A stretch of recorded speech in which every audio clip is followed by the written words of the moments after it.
Seguimos en este viernes 7 de junio de 2024, amigos y amigas, y a esta hora de la mañana vamos a mantener un diálogo con Santiago Kawasaki. Él es analista político y nos va a atender durante los siguientes minutos. Doctor Kawasaki, muchísimas gracias por acompañarnos. Buen día, bienvenido. Un gusto, querida Elba, un gusto siempre estar en Corapi. Gracias por acompañarnos y conversemos un poco sobre lo que está ocurriendo entre el Ejecutivo y Legislativo. El Gobierno Nacional y la Asamblea mantienen cruces de acusaciones respecto a diversos temas. Aquí se habla, por ejemplo, de vetos presidenciales, a leyes aprobadas en el Legislativo. En medio de todo esto, se acusa a la Asamblea de gestar una mayoría anti-Noboa y desde la Asamblea se pide un cambio de vocería del Gobierno. Hay quienes hablan de una ruptura total entre ambas partes y otros que señalan que era algo que se veía venir. ¿Cuál es su análisis inicial acerca de esto que está pasando y que vemos en medios de comunicación, en videos y en diferentes espacios? Sí, efectivamente, Elba, me parece que en estos 6 primeros meses de la gestión gubernamental de Daniel Noboa se ha caracterizado la relación entre Ejecutivo y Legislativo por una relación de cercanía, de eh, acuerdos, de cierta negociación democrática, que han permitido justamente la viabilización de 5 proyectos de ley de urgencia en materia económica sin ningún contratiempo y muchos de ellos con más de 100 votos de los 137 que tiene la Asamblea. Sin embargo, de aquí hasta las elecciones del 2025, creo que el tono de la relación entre Ejecutivo y Legislativo va a ser diferente. Va a ser sin lugar a dudas un tono de discordia, de desencuentros, incluso de conflictos, diría yo, como ya se está presentando justamente. Por parte del legislativo ha habido el veto total a 2 proyectos de ley, a la reforma al Código Orgánico de la Función Judicial y también a la ley de asignación directa de transferencias para los gobiernos autónomos descentralizados. Esta ley última fue promovida entusiastamente por el presidente de la Asamblea Nacional y generó justamente el veto presidencial total por parte del presidente. Esto no sucedía antes y lo que ha provocado como efecto es por parte de la Asamblea Nacional una reacción a estos vetos a través de una enmienda al artículo 138 de la Constitución de la República que se efectuó el 30 de mayo, que básicamente reduce ostensiblemente la capacidad de colegislación del Ejecutivo porque reduce el número de votos necesarios para rechazar los vetos presidenciales de 92 como era antes a 70 como es pretendido por la reforma. Entonces me parece que hay ya instalada un desencuentro entre el Ejecutivo y el Legislativo con acusaciones muy delicadas y muy serias de parte y parte, por parte del presidente de la Asamblea Nacional, acusando, descalificando a el viceministro de Gobierno, Esteban Torres, mencionando lo que no tiene conocimiento ni jurídico ni político sobre la realidad de la Asamblea Nacional, acusándolo de ausencia de interlocución entre el Ejecutivo y el Legislativo, y de la otra parte también poniendo en duda el liderazgo del presidente de la Asamblea, mencionando que existe la posibilidad de incluso cambiar de presidente de la Asamblea Nacional. Y creo yo que esto, sin embargo, lejos de ser un proceso de inestabilidad, creo yo que es un desencuentro que se va a ir acentuando conforme se acerque la elección del 2025. No creo que sea un proceso de inestabilidad todavía, pero sin lugar a dudas es ya un desencuentro, una instalación de un descruce, digamos, de apreciaciones entre lo que sucede justamente con el legislativo y el presidente de la República. Doctor Kawasaki, aquí consultarle, porque si bien es cierto, estas confrontaciones y estas acusaciones se fueron acrecentando a raíz de este segundo veto presidencial a una ley que había aprobado la Asamblea Nacional, también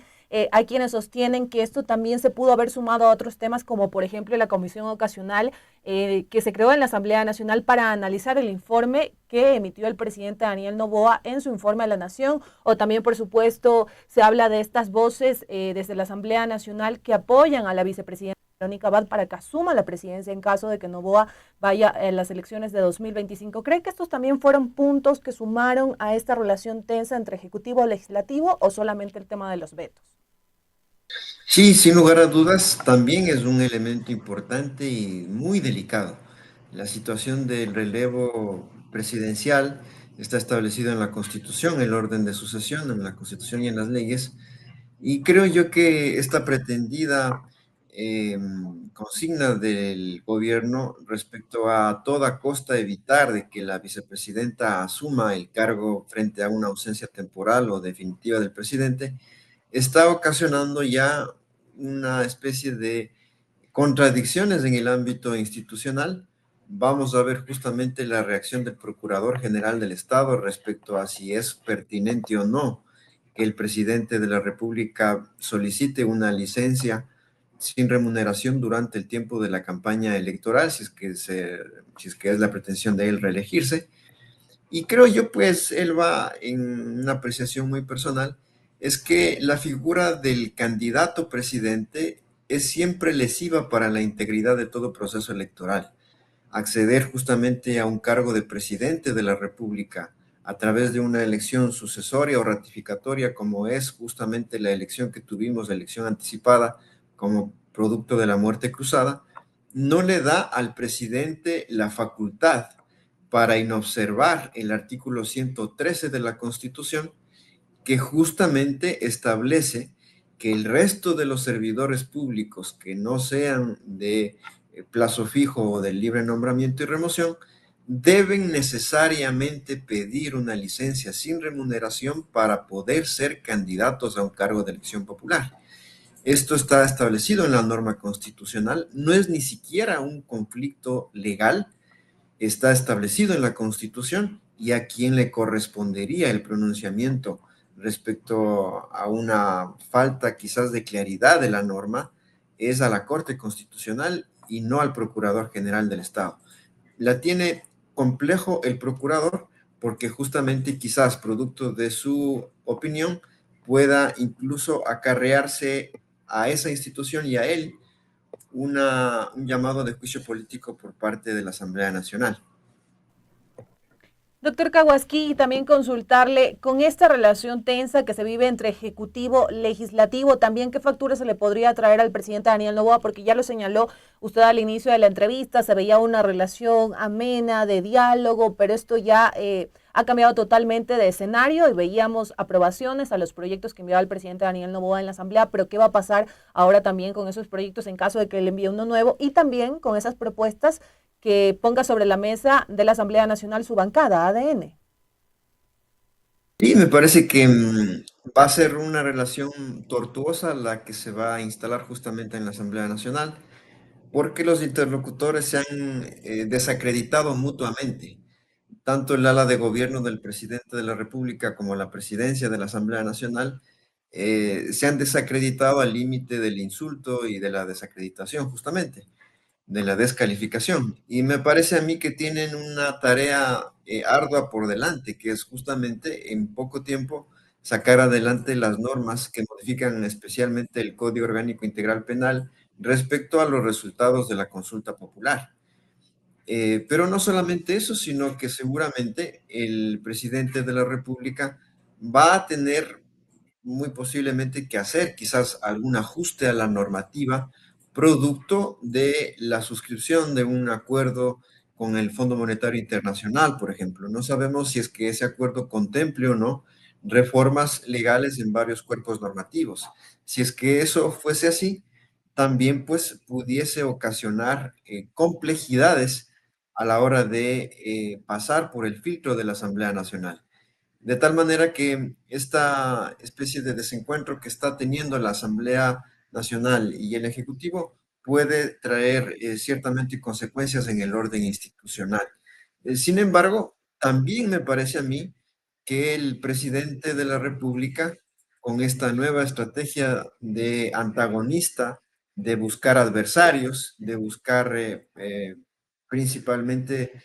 cómo enfrentar a sus supuestos adversarios, lo que está haciendo es precipitándose hacia un clima de justamente de desencuentros institucionales y también yo diría de conflictos en el orden social. La pretendida eliminación de los subsidios, sin lugar a dudas que va a traer una reacción de los actores sociales organizados. Y me parece a mí que estamos, por tanto, a vísperas de un momento complejo para el país, yo diría, para el gobierno fundamentalmente, porque estos 6 meses de idilio que tuvo con la Asamblea Nacional y con los movimientos sociales quizás están muy cercanos ya a terminar. Por parte de la Asamblea se ha configurado ya una oposición y por parte de los sectores sociales se están ya advirtiendo que muy posiblemente para la siguiente semana se tengan ya algunos pronunciamientos respecto a procesos de movilización para hacer frente justamente a estas políticas de ajuste estructural como consecuencia, yo diría, en gran medida, de la suscripción de los entendimientos con los organismos internacionales de crédito. Esto tiene ya algunas medidas de ajuste estructural, como por ejemplo el incremento del IVA del 12 al 15%, también la eliminación de los subsidios a la gasolina, el incremento del precio de la gasolina, de tal manera que veremos seguramente reacciones tanto de los actores políticos en las instituciones, en la Asamblea Nacional específicamente, como también de los actores sociales organizados en los movimientos sociales. Doctor Kawasaki, hablando de esta oposición en la Asamblea Nacional, bueno, tenemos una bancada de Revolución Ciudadana que a raíz del conflicto Ecuador-México se declaró en oposición al gobierno del presidente Daniel Noboa, pero a esta oposición se podrían unir otras bancadas, por ejemplo, la otra que también es fuerte, Construye, algunos otros asambleístas, analizar un poco también cómo se podrían ir moviendo esas fichas dentro de la Asamblea Nacional. Yo soy de la idea, estimada Elba, que la Asamblea Nacional está configurada de tal manera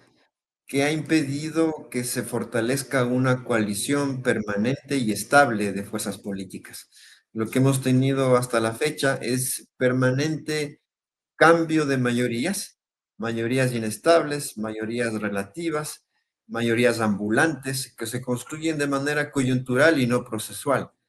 Esto justamente porque existen alrededor de 5 fuerzas en la Asamblea Nacional. Ninguna de ellas tiene mayoría por sí misma, es decir, ninguna tiene 70 votos. Y esto hace que la negociación esté permanentemente en el meollo de las discusiones, tanto para la aprobación de leyes como para las iniciativas de fiscalización y control político. De tal manera que me parece a mí que las mayorías van a ir mutando dependiendo de la coyuntura y del tema. Ahora mismo, por ejemplo, para la aprobación de la enmienda al artículo 138 de la Constitución, votaron 94 asambleístas, entre ellos asambleístas de la Revolución Ciudadana, asambleístas de Construye y asambleístas también del Partido Social Cristiano. Estos actores que en condiciones normales son adversarios políticos y son incluso antagonistas, ahora hemos visto que se han puesto de acuerdo precisamente para mermar las capacidades de veto que tiene el presidente de la República. Entonces, pues, muy seguramente, dependiendo de cada tema, se irán configurando mayorías ambulantes, que es lo que hemos tenido desde la instalación de la Asamblea hasta acá.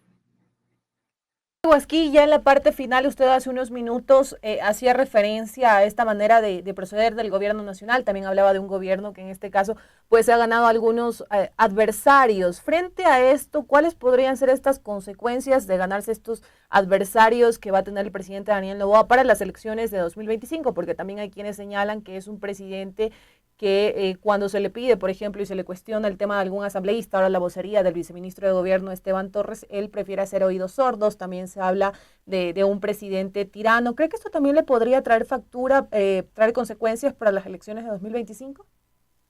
Sin lugar a duda que sí.